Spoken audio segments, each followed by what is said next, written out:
Mac.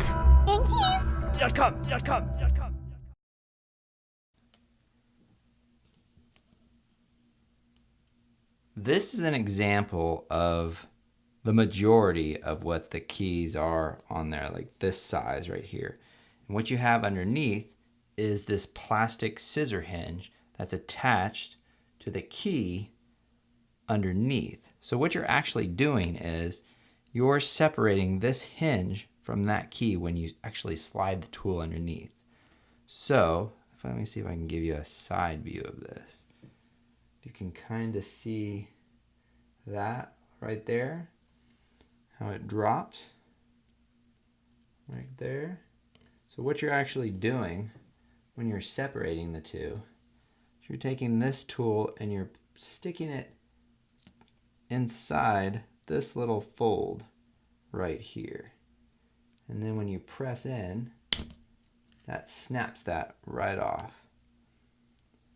So that's why it's important to go in on the actual sides of it and to think that that fold will be somewhat centered in that key. So if you slide your toothpick, paper clip, or whatever it might be, think that you need to remain in the center of this key.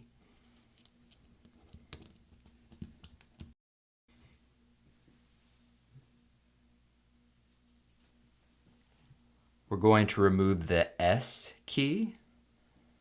Take your tool, whatever you're using, spudger, toothpick, paper clip.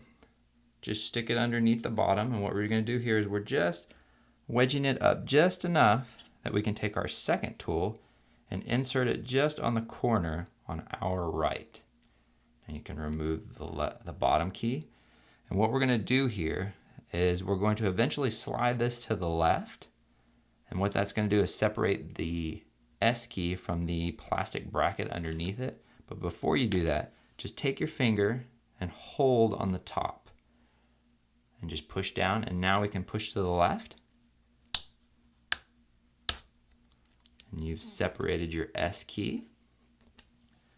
Now to remove the plastic bracket, take your tool, just put it just underneath the plastic bracket and right next to the rubber cup. And we're going to pry that up. There you go. We're going to do the same thing to the bottom. Just by the plastic bracket underneath the scissor hinge, and then just pry it up like that, and it just pops right up. And you have removed your S key and scissor bracket. Now to install your new scissor bracket, you'll notice there's a wide part on the bottom and then a tapered part on the top, and that corresponds to how you're going to place it into the keyboard. So what we're going to do is we're going to take this, place this bottom part just on the bottom here, and we're going to pull in an upward direction, this direction, and you should feel it take hold. And once it does, you can let go of it, and it'll just should fall right into place, like that. And you're going to take your finger and snap the top part in just by pushing down. You've installed your scissor bracket. Now you're going to take your replacement S key and just place it right on top, just like that. And then we're just going to push down, and there's 4 clips that have to take hold. And sometimes you kind of have to wiggle your finger to get it to actually snap in. And then you can test it. Feels good. So you have installed your S key. Mac. Keys.com.